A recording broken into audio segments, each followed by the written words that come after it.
What's up, y'all? It's been a chaotic National Signing Day Eve, probably even more so than anticipated with a coaching change going into the early signing period. And so chaotic times call for, I'm going to say, desperate measures as we get Jacob Coltson's first appearance on the Louisiana vs. Loyola channel, at least in front of the camera. Folks that follow some of the high school football coverage, particularly on Friday nights, may recognize his voice from asking some questions post-game of some talented players up there in the 318 after games. But this will be the first time Jake has been on. There's so much to unpack. Sam Spiegelman and I couldn't connect today to do a Recruit That Boot episode. We're going to get back to that later this week, but there's just too much going on to ignore right now. And Jacob, I know you've been trying from afar to kind of keep up with some of it while I have my head spinning around like I'm on a damn carnival ride or something going on today. But how we doing, man? Oh, it's been a day. You know, I knew it was going to get kind of crazy going into tomorrow, but it was just kind of one after another, and I was like, okay, we got some stuff going on here. It's hard to keep up with. It was kind of after one after another.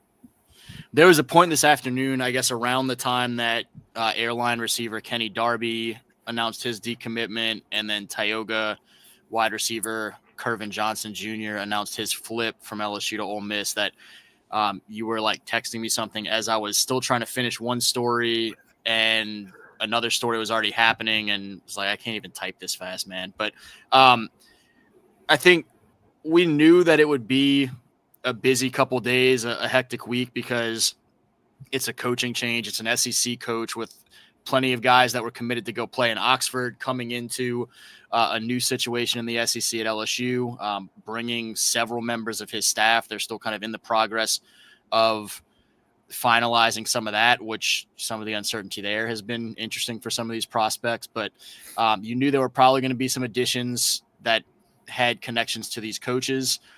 You knew that was probably not going to bode well for some guys that were already members of this class, as new coaches come in with a new system, new player evaluations, recruiting boards, all those things, and a big old pot of money from which to work on the NIL front. And so for folks that had not kept up, we mentioned two wide receivers from LSU's 2026 class, two in-state guys that decommitted earlier today.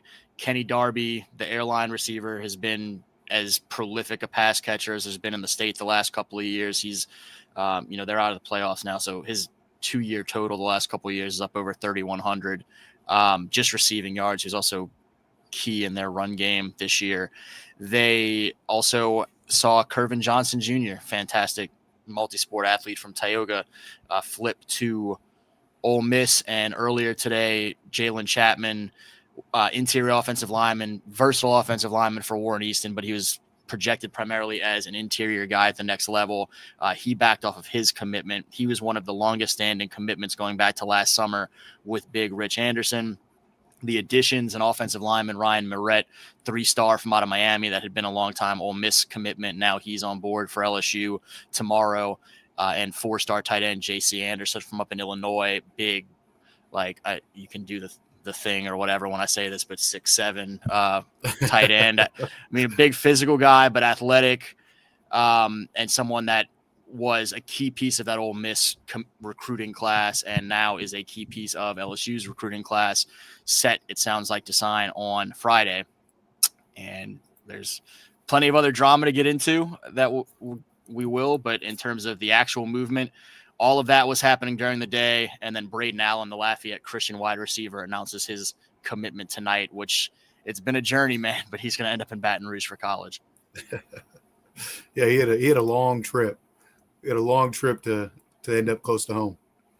Yeah, and I mean, I think some of these are just, they speak to the nature of modern college football. They speak to, I was on the phone with one of the current commits uncles earlier tonight, just kind of talking through some of their anxieties as they wait to hear, okay, what is this final staff going to look like? Are we good? Should we be considering some of these other colleges that are chiming in and calling?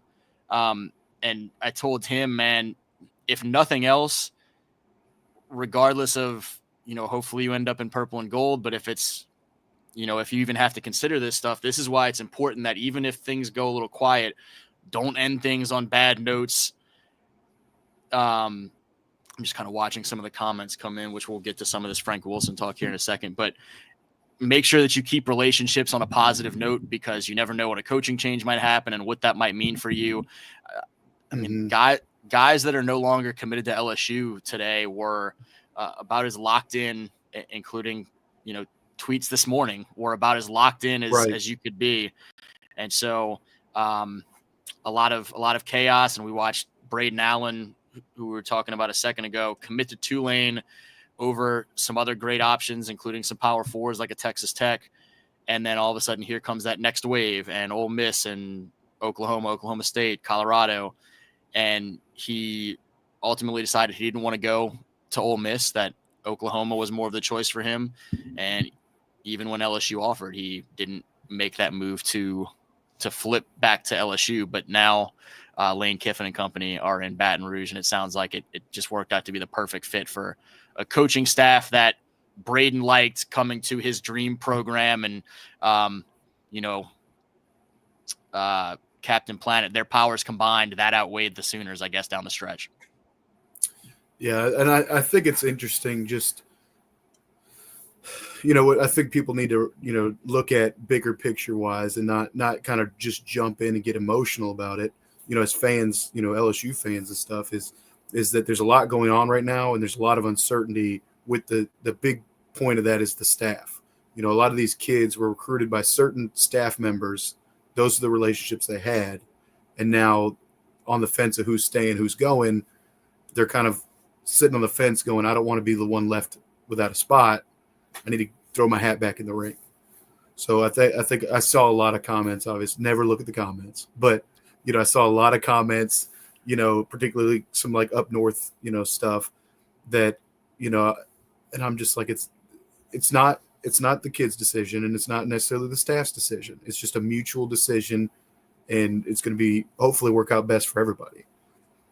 Yeah, I think there's a lot of instances in recruiting where I see, dude, some fans are so in it and so tapped in and know as well as anyone what's going on and the subtleties of every guy's recruiting process and all those things. And so don't want to completely blanket statement it, but I give the example all the time that I watch fans in comments of guys who are not takes at certain schools, and we'll use LSU as the example because it's the big in-state school, but guys that would love to go play for LSU but don't have that opportunity really, and LSU fans at times in their comments saying you got to come play for LSU and like don't leave the state, and why would you go anywhere else? And I'm just sitting there kind of having a sense of, well, they don't want to, man. Like, you're just kind of rubbing in the fact that that's not an option for them. But there are dynamics at play right now. As you mentioned, anytime you start to talk about some of these things, there's kind of like, in terms of like a coaching change and signing day and all that stuff, there is the potential of multiple pieces of that pie to how we got where we got, and what can be read from it. And I think when you see a lot of Ole Miss offensive staff members seemingly Baton Rouge bound, and you see decommitments from Kenny Darby, Kervin Johnson Jr., Jalen Chapman, that, there's probably something going on there with Brad Davis and Cortez Hankton, and that the likelihood of them being in play moving forward is looking pretty low. And so whether that becomes to some degree of the prospects feeling like that's the guy that I was committed to, that's the position coach that I wanted to go play for, and now that he's gone, they maybe want to look elsewhere. That is a piece of it. But at the same time, like I said, kind of at the top, these are coaches that are coming in with their own recruiting boards and have the guys that they like and they were recruiting and have committed for a reason. And so that's why you see guys like, Jalen Chapman's out of the class, but Ryan Moret, the Miami, Florida offensive lineman, is in. You see Kervin Johnson and Kenny Darby out, but Braden Allen's in, and there's some pursuit of some other notable wide receivers around the country. So, it's been interesting. I feel for the kids, as right. You and you and I are wired the same way. We're out here. We're like on the sidelines on Friday nights. We know all the kids. And so knowing guys that really want to go to a certain place and have been amped up and probably have all of their decorations and everything ready for Wednesday and now are pivoting a little bit, it's kind of a tough deal. Yeah. And you know, a lot to do with that relationship thing. Like, you know, these kids, it's a big decision for them to make that commitment. You know, when you have all these all these people courting you, and you're trying to make a very hard decision at 17, 18 years old, and you build that trust with that coach that's recruiting you, you know, and then when that's gone, it puts you in a real. So I don't. What I'm getting at is I hope that, you know, LSU fans don't think that, you know, kids are running because they don't want to play there. They might do. It's just not a relationship thing at this point, and they're going to keep their options open. Yeah, and there's still a lot of flux right now going on where I know that there are certain commits who feel like, and I'm trying to be careful with some of this, I guess, there's certain commits who have been told that they should be fine on Wednesday and to expect that paperwork to show up Wednesday morning and all those things. But their position coaches are saying, yeah, you know, you should come to LSU. I think I will also be here. But I can't necessarily promise that. And so that makes for some interesting situations when there's just that level of uncertainty, which a lot comes back to how jacked up the NCAA calendar is. And you can say what you want about it. It is what it is. And those are the rules you have to play by. And so you've got to do it. But we watched it be chaotic for Lane Kiffin with his decision to come to LSU. We're watching it now be even more challenging for some high school athletes that are having to decide where to go begin their college career with a limited clock on them to play those years, and needing to pick the right fit, and having college coaches that it's important to them to get these guys signed in the early signing period so they can then go into the portal and know what they're working with here in a few weeks. But it makes for a challenging situation for some of these guys to make those choices, for sure. And I know one of the examples, and it's the one that is kind of the most talked about thing going on right now, both in our comment section as well as just around the LSU fan base, is a lot of talk of Frank Wilson and, if he has an opportunity to stay and what his role might look like and what impact that has on this class, because, the Recruit That Boot co-host Sam Spiegelman just reporting tonight, something we've been watching all day long. Rich Anderson, the defensive tackle from Medina Carr, Lamar Brown, the fantastic two-way lineman from U High, both seem like they're kind of putting a pause on signing, at least. Not saying they're backing out of the class, but not necessarily planning to sign on Wednesday as they wait to see how some things develop. And those are two guys, like I was telling you before we got started, that Frank was instrumental in having be a part of this class and stay a part of this class despite every option in the country to work with. And so I see Larry Samuels, and I see, I don't know if you're aware of this follower that we have, but he's my favorite name, probably, Bayou Booty Louisiana Treasures. Those guys are having a conversation in the comments right now about just frustrations with the potential impact that Frank is having right now. Allegedly, I haven't talked to Frank. I haven't talked to the kids to actually say that, but that's kind of the buzz of like what leverage dynamics are going on behind the scenes right now, in that regard. Larry saying he's heard several podcasters like Blake. I'm going to mess up the name of the group, but Blake Ruffino and Matt Moscona say the same sort of thing. And hearing that potentially Frank could end up back at Ole Miss. Bayou Booty saying, I hope Lane doesn't push out key staff members that have such a strong influence in Louisiana. Larry agreeing. And I agree with you guys. I think that was something that Sam and I talked about at length at times on Recruit That Boot, of there are going to be key members of this staff that are going to be critical to keep in place if you want to maintain this recruiting class.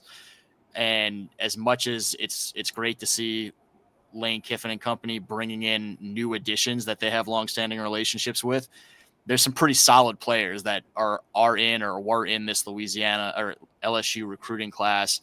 and keeping guys like a Frank Wilson, like a Corey Raymond was going to be critical. And as much as I understand potentially starting fresh from what was a really disappointing year this year, and I know I've talked to coaches who say the best thing for them is to go into a place and kind of burn it down and start from scratch and rebuild the culture. We just watched the last guy in Baton Rouge try to do that, and it failed miserably, and him have to go out and bring some of those guys back. We watched it happen with a Corey Raymond, who's now back on staff and is a key piece of this thing. That I remember when Brian Kelly was hired, some people that were gung-ho supporting all of Brian Kelly's moves and were critical of Corey Raymond and company, just kind of really taking shots at the performance on the field and said it was better for them to be gone and make other moves. And then very quickly you saw that there was something lacking early on under Brian Kelly, and they started having to try and backtrack and, okay, let's go get Corey back. Let's go get Blake Baker back, and so on. And so I think in this situation, Lane has to be aware enough of having watched all that happen to not make the same mistake twice. And particularly when guys like Rich Anderson and Lamar Brown are saying this guy is someone that's really important us being here. Right. Yeah. And it's a great point about, some of the staff members that have, like, Frank's was a long time coach in the state of Louisiana and he's got great relationships all over the state at different high schools. And, some of those coaches that are, in high school that are developing great talent have been there for a while and have great relationships with Frank Wilson. And so some of those high school coaches were players under Frank Wilson. Yeah. So they have a lot of respect for him. And Frank's been there for a long time, or been there for a while, and he's got great relationships all over the state. I think he is a very important person to remain on staff, to kind of liaison the new staff coming in and helping those people develop those relationships. Yeah, and so he's an interesting piece because a lot of the coaches that are coming in right now we're seeing are on the offensive side of the ball. Defense, the biggest question is, does Blake Baker potentially get the Tulane head coaching job or not? Because it sounds like Lane would like to keep a lot of that defensive staff intact, but Blake was down in New Orleans this week talking to his alma mater about the potential of his first head coaching job, and so I think he would love that job if that were an opportunity for him to be his first head coaching opportunity. But if not, it seems like he would be in Baton Rouge. And that has trickle down and ripple effects of, similarly to Lane wanting to bring his guys in on offense. If there has to be a move made on the defensive side of the ball, does a coordinator coach a certain position primarily? Does he have a certain guy or two that is really important for him to bring in? How does that kind of shake some things up? And so that becomes a piece of this equation too. As much as everyone's focused on Frank, there is that piece of the other side for Rich and Lamar and company. It's funny, talking about potential of Blake going to Tulane.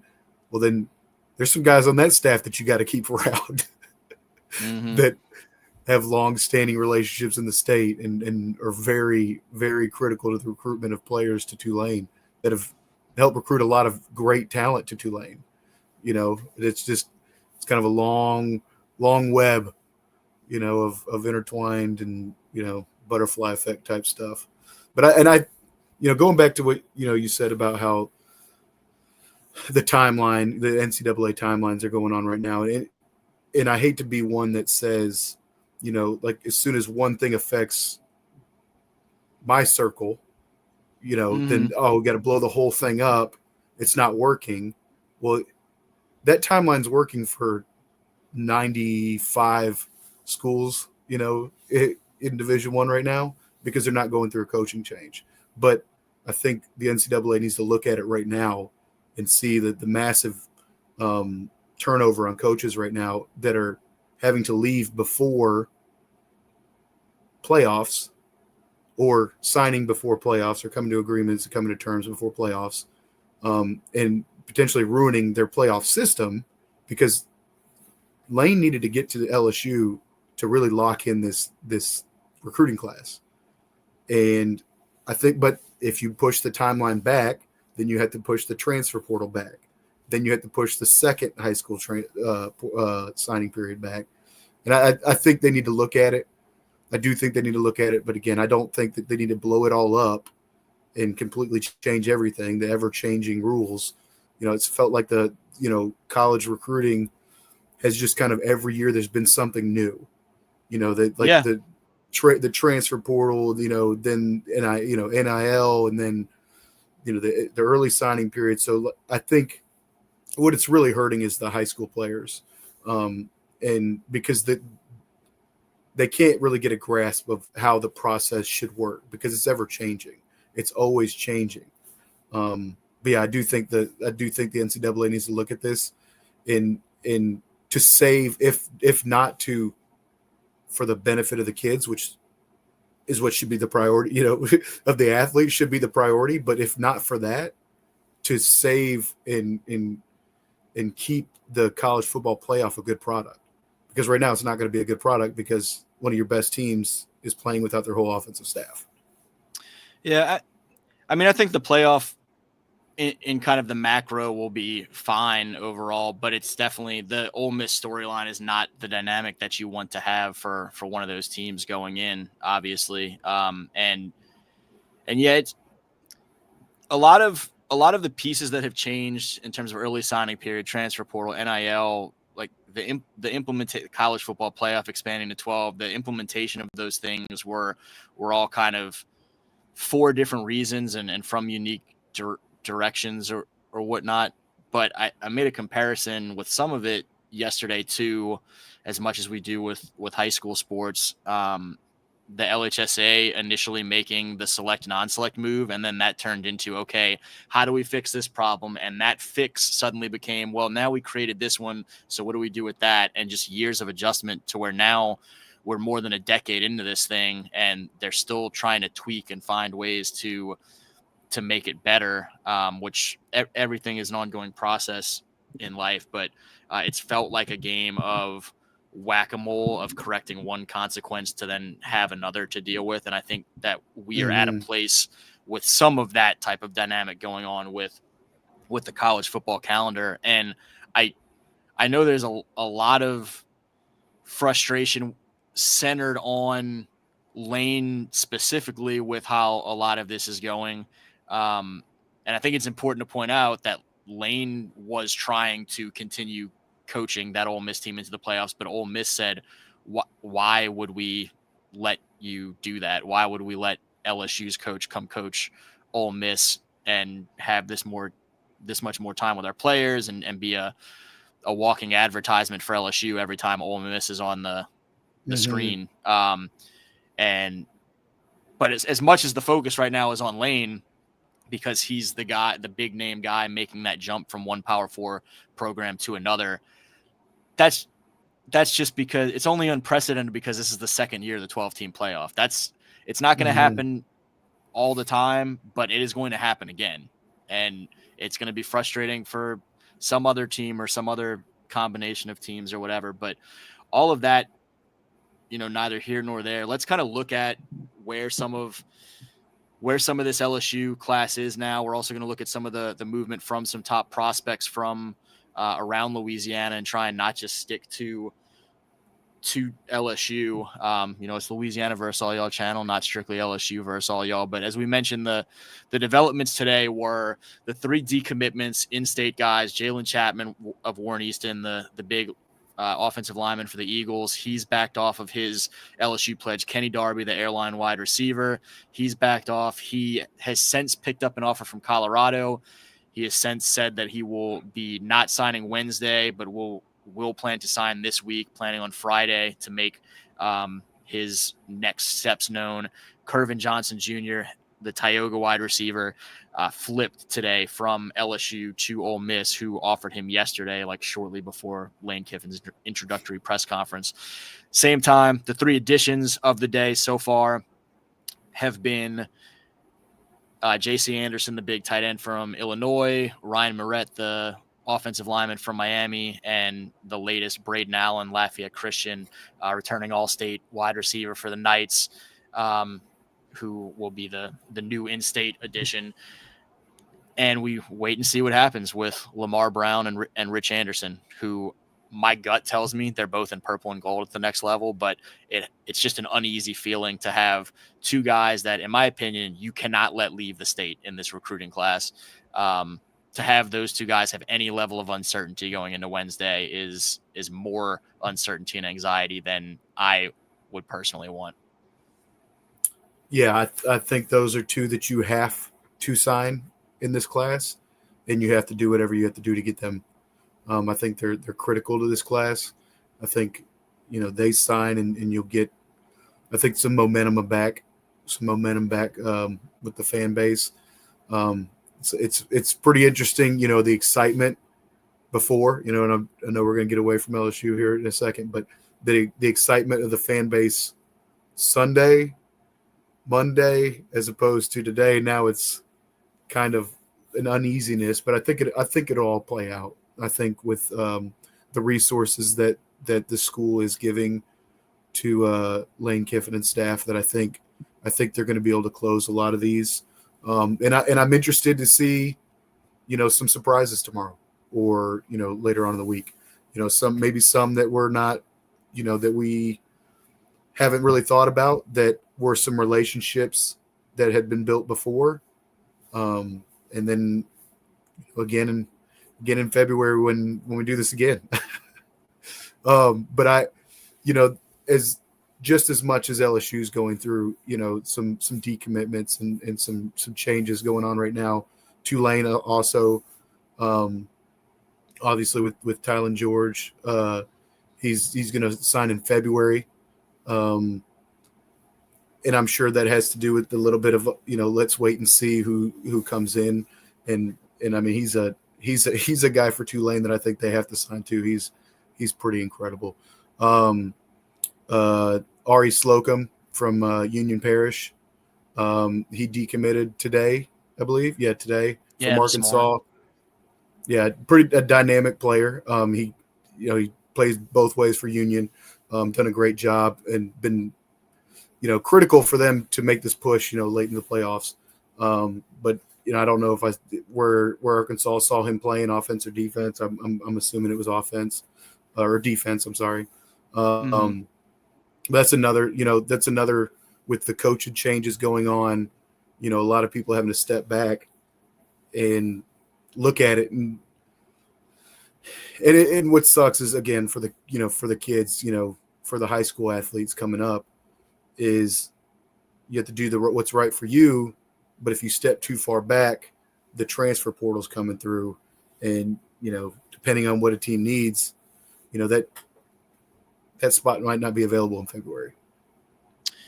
And I missed this earlier, but yesterday I was thinking about it as you and I talk, as you've interviewed Ashton, but Ashton Dawson from Evangel Christian, another two-way guy that was committed to Arkansas. He is now back on the open market. And I think Ashton Dawson and Ari Slocum both kind of mentioned after discussing with Coach Ryan Silverfield. And so it's pretty evident in their phrasing of the situation that this was not necessarily their choice so much as just a new coaching staff coming in.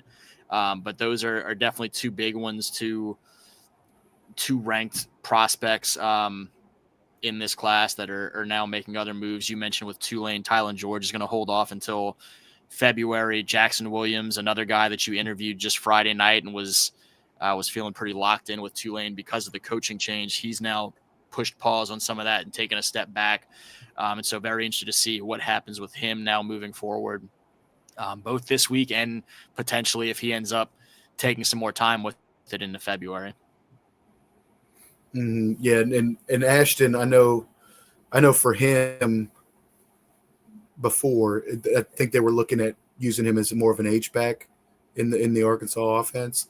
And now I'm assuming, that position probably is maybe not be as much of a need, for them. But he's a pretty dang good defensive tackle.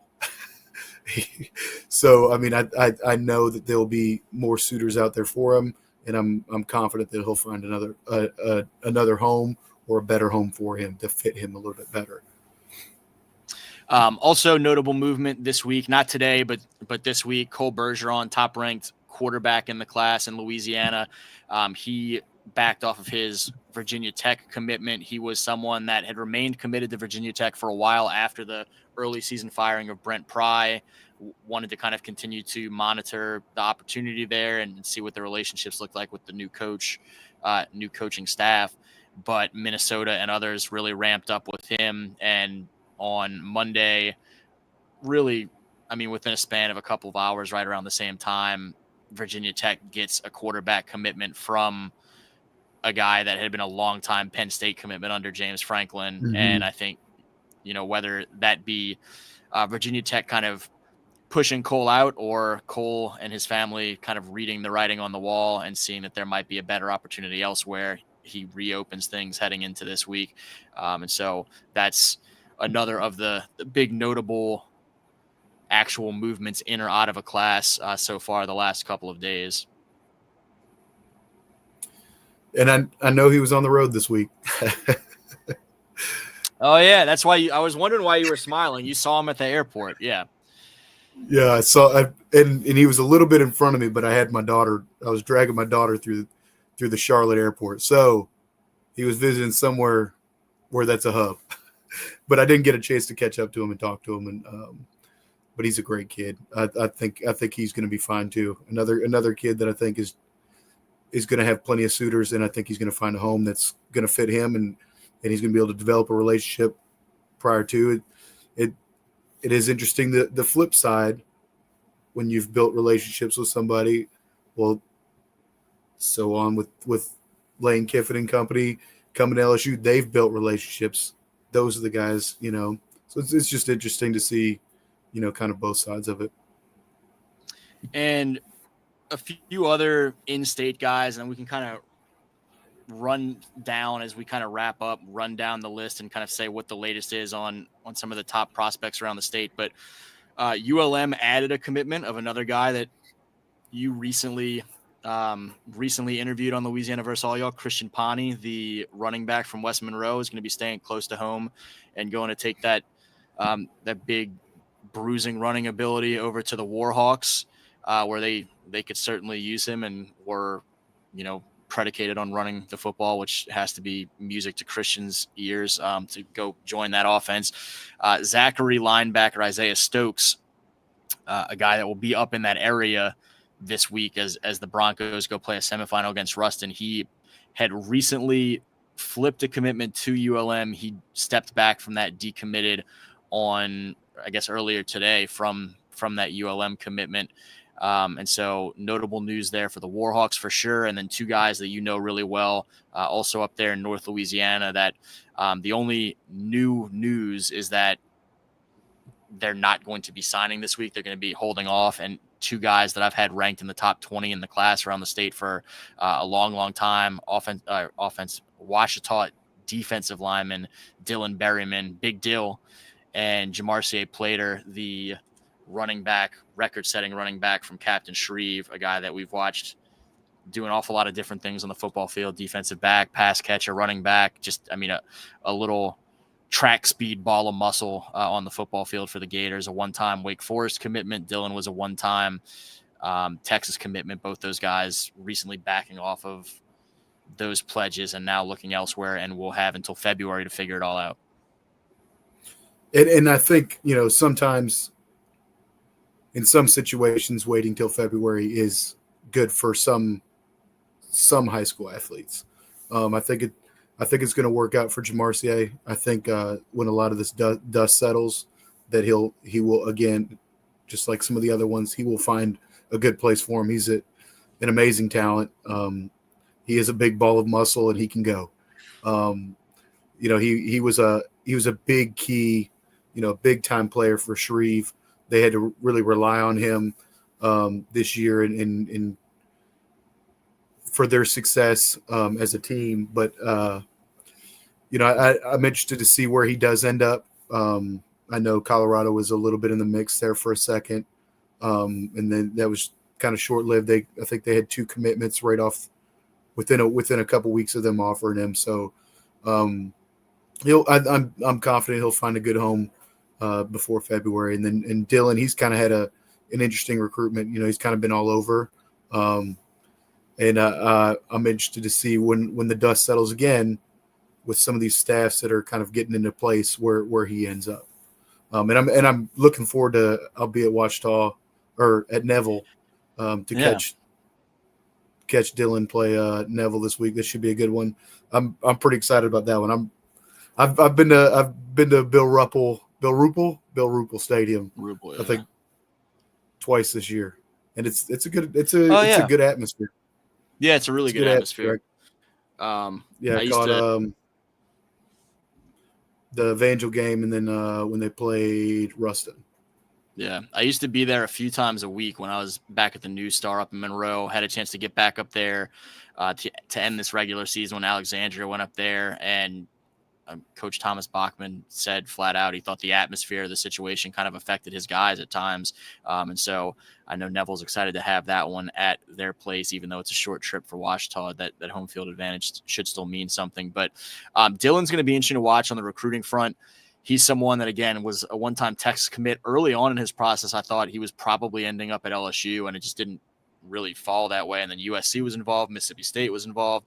Purdue was in the mix. He committed Purdue, yep. Yeah, he committed to Texas earlier this year. Ole Miss stayed on him heavily, which is of note for folks here watching. LSU sounded like they were maybe back in the equation a little bit over the past month or so. But now there's coaching changes at both places. Some of those Ole Miss coaches are in Baton Rouge, but a lot of the defensive coaches who would have been the ones primarily recruiting Dylan are remaining in Oxford. And so, how do things play out for Dylan? Is LSU a potential landing spot for him in February? Is Ole Miss, is there a resurgence of a Purdue or someone new that kind of comes into the fold if they miss on someone else over the next couple of days? And so he's a talented enough and sought after enough guy that I think it's going to work out fine for him as some of these other dominoes fall into place and boards kind of clear up a little bit and teams realize, okay, well, we didn't get this defensive lineman. Let's go make that move on the Berryman kid. And similarly, for Jamarcier, it sounds like Louisiana Tech and Memphis have been two that are potentially in the equation a little bit. And I think those would be really viable spots for him. But if someone misses on a running back elsewhere around the country, maybe there's an opportunity that a new suitor comes into play here. Yeah, the Louisiana Tech is interesting to me just because that would be a heck of a running back haul for Sonny Cumbie and company if they could pull Jamarcier and Kenny Thomas from North Dakota.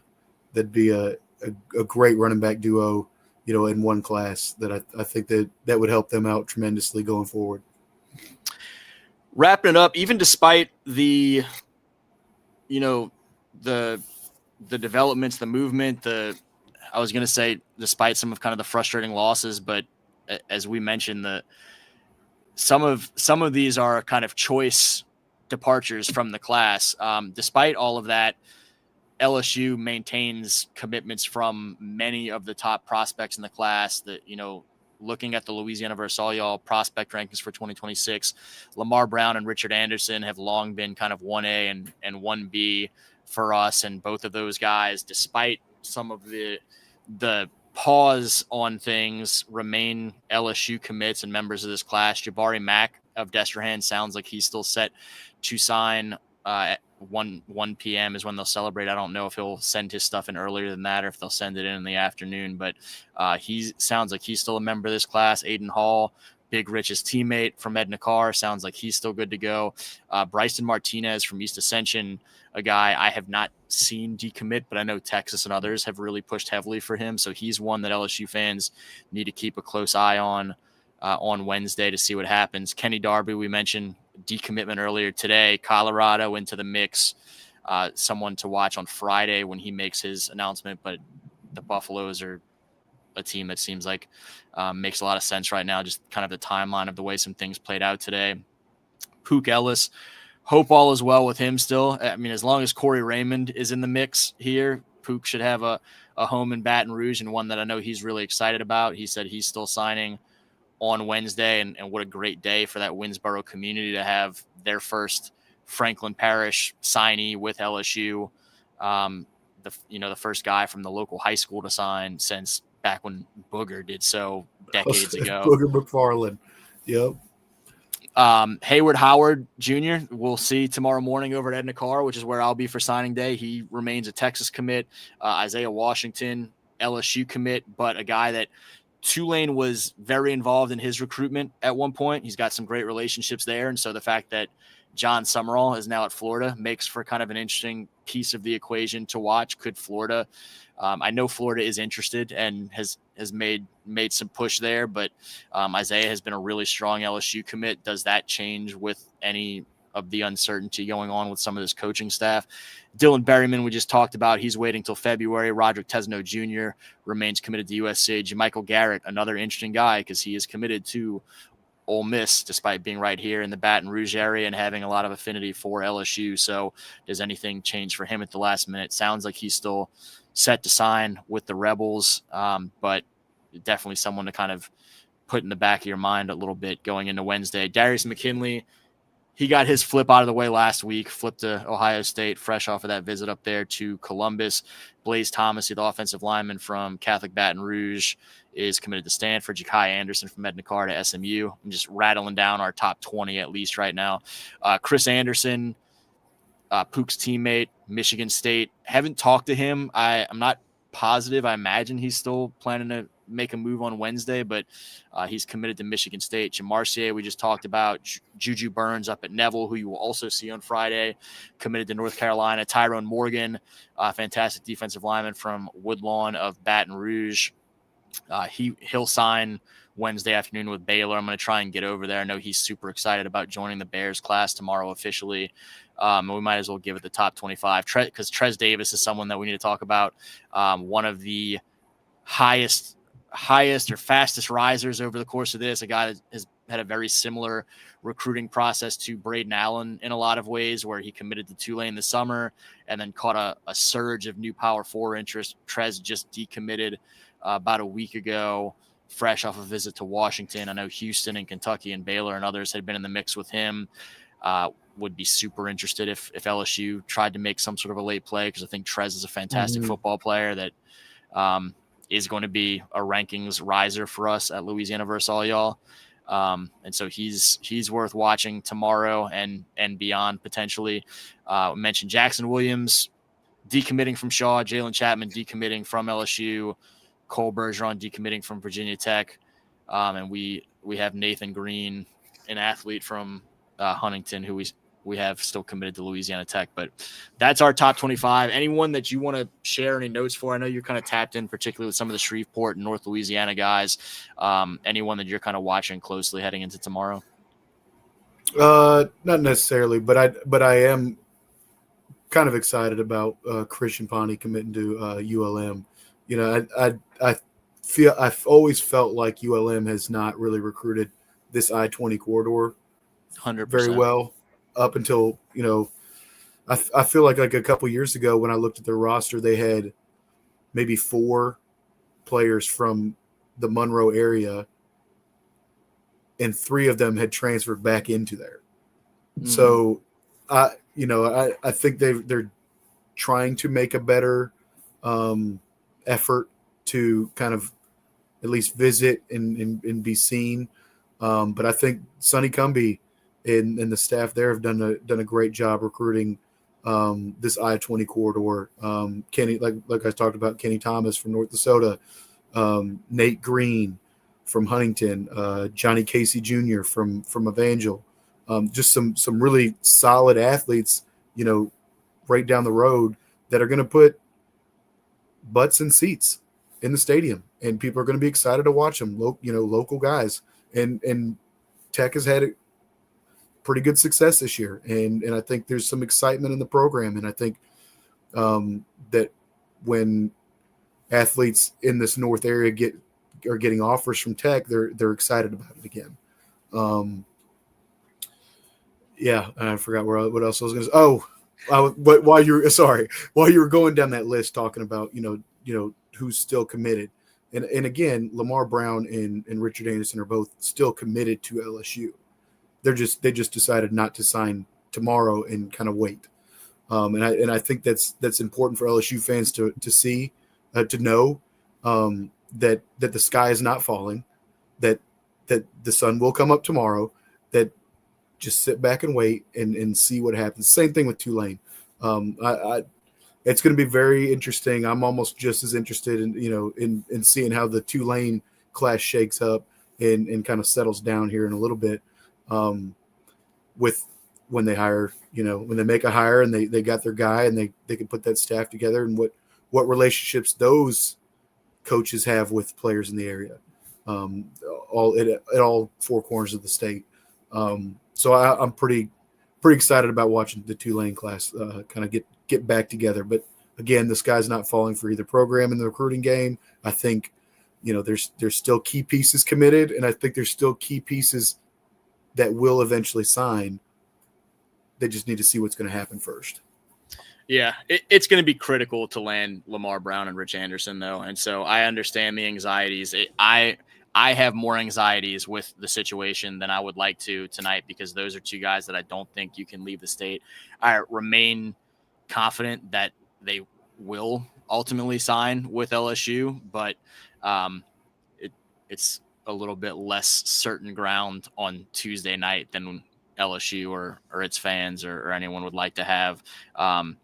It's also part of the beauty of being Lamar Brown or Richard Anderson, because as much as we talked about earlier on, college coaches that tell prospects, look, if you don't sign in December, we might not have that spot for you in February. So like, you're either in December or you're out.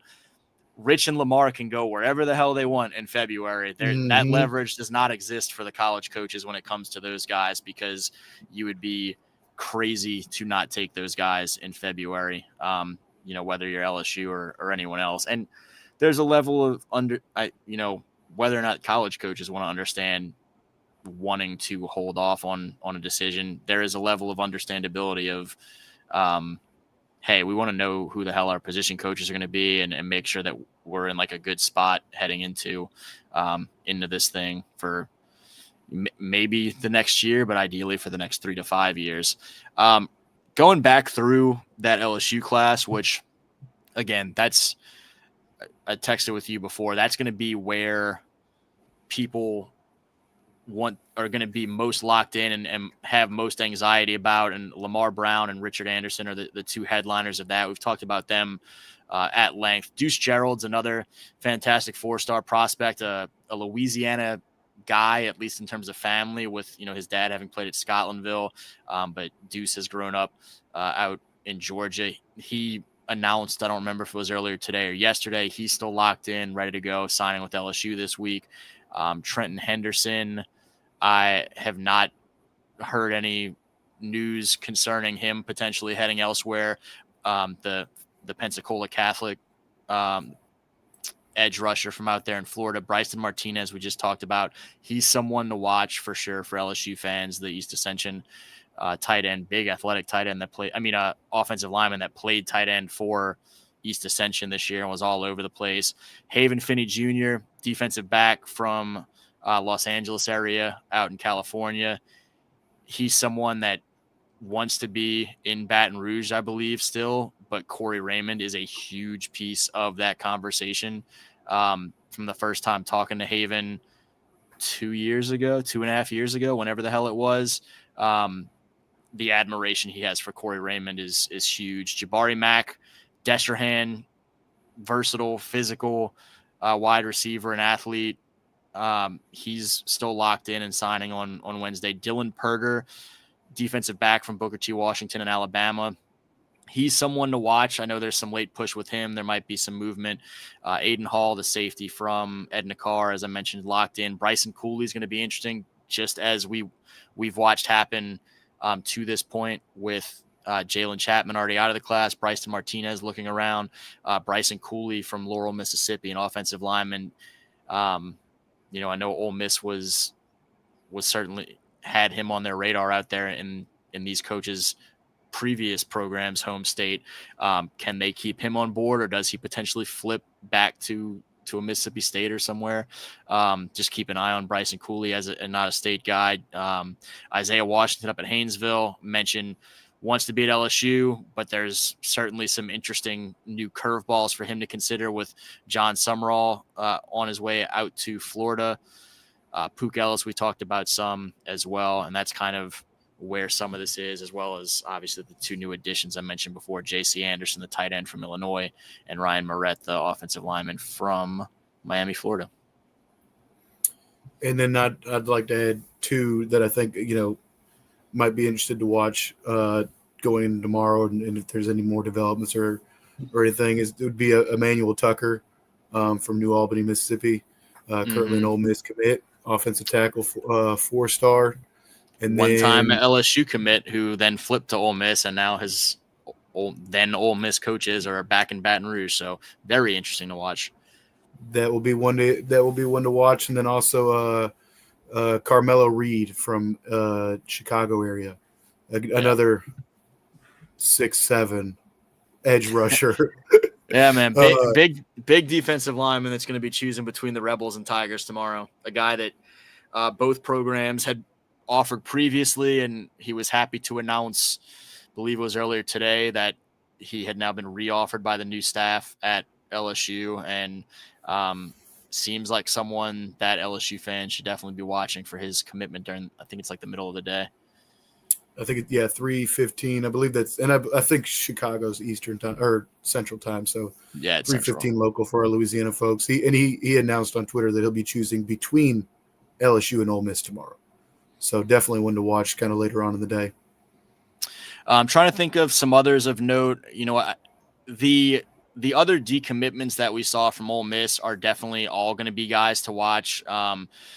Trey Collins and Corey Barber Jr., safety from Mississippi and a wide receiver from Alabama are two guys that I know had some interest in LSU during the course of this process and were very quick to decommit on Sunday when the news came out that Lane Kiffin was indeed heading to Baton Rouge. Ole Miss LSU offered Jaquaden Guilford an Ohio State commitment from up in Indiana. LSU offer on Monday. He's a guy that Ole Miss was very much involved in his recruitment before he picked the Buckeyes. Jamison Powell, wide receiver from California, decommitted from Ole Miss on Monday, so another one certainly to watch. You already mentioned Carmelo. Jace Matthews, Mississippi wide receiver, Auburn commitment. LSU back in the fold for him a little bit. He's someone that A&M, LSU, Ole Miss, and Auburn were all in the fold for him before he committed to Auburn earlier this summer. And so it sounds like he's another guy to watch here heading into Sonic Day. And far reach, Tristan Keys, though. That would be interesting. And, a Mississippi guy that has ties to Louisiana was once a commit, I believe, early on in the process. Yeah, he was. I think that would be a big surprise, but again, the sky's not falling. Let's see what happens. Yeah, man. Tristan, I haven't heard much about movement wise, but he's someone that just from a nature of kind of like a higher national scale Braden Allen. Like if you just look at the dynamic that happened with Braden, where he liked some things at Ole Miss, he liked some of those coaches clearly, but didn't necessarily want to be at Ole Miss for whatever other reasons, and had interest in LSU, grew up loving LSU, thought that was the dream school, but that didn't quite check all the boxes. And so at one point he's committed to Oklahoma, and now he sees kind of the best of both worlds of some of the things he liked going on at Ole Miss, but at an LSU. Could that possibly be a sales pitch to a Tristan Keys, who we've both been around? I think you've been around some of those tournaments where we had him on the 7-on-7 trail. Monster. Fantastic. You watched him as like a sophomore in high school on the 7-on-7 circuit and said, well, that's probably a high round NFL draft pick in a few years. But Could that be a sales pitch to Tristan from Mississippi? Liked Ole Miss through some of this process. Obviously had a lot of love for LSU. Are there enough of those pieces now in place? Again, kind of the Captain Planet dynamic of the powers combined. Does LSU now offer enough of that to sway him? It's just something interesting to watch. But again, I haven't heard anything of movement there. I'm sure, you know, the call's been placed, you know, whether or not, you know, but I'm sure, you know, this late in the game, already have a relationship, you know, I'm sure it'd be crazy to happen, but I'm just saying. I'd love it. I'd love it. I would love it. I wouldn't be mad about it. That's for sure. No, not at all. I don't think anyone in Louisiana would be mad about it. A lot of folks up on Rocky Top would not be too keen on the dynamic, but you know, they're not here. They're not part of Louisiana for us. We want the Louisiana fans to be happy, man. Well, yeah, I have probably already eaten more of your time than you had bargained for getting into some of this, and I also don't know what I've missed since we've been on, so I need to tap back into some of that a little bit more and see what the latest is on some of these things. But I think we covered a lot of these bases, and there are certainly an awful lot of bases to be covered. Yeah, I've just got college guys sending me transfer portal notes, but not guys that are going to end up at LSU or Tulane or La Tech or whatever. So we'll worry about that a little bit later. Thank you, Jacob, for talking through some of this with me. I appreciate you having me. I'm you know, unfortunately Sam was busy, but you got the Temu version. Yeah, we'll get you worked into shape. I know you want to do some more shows and stuff here in the future, and that's going to be part of the plan as we continue to expand Louisiana versus all y'all.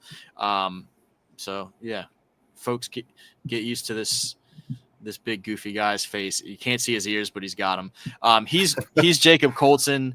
Again, he's doing some great stuff, helping out, getting some coverage in North Louisiana, particularly on the Louisiana versus all y'all channel. I'm Jerit Roser.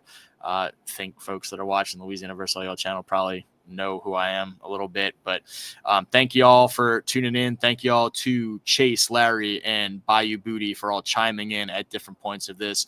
You know, keep your head on a swivel and try and keep that anxiety as managed as possible heading into signing day.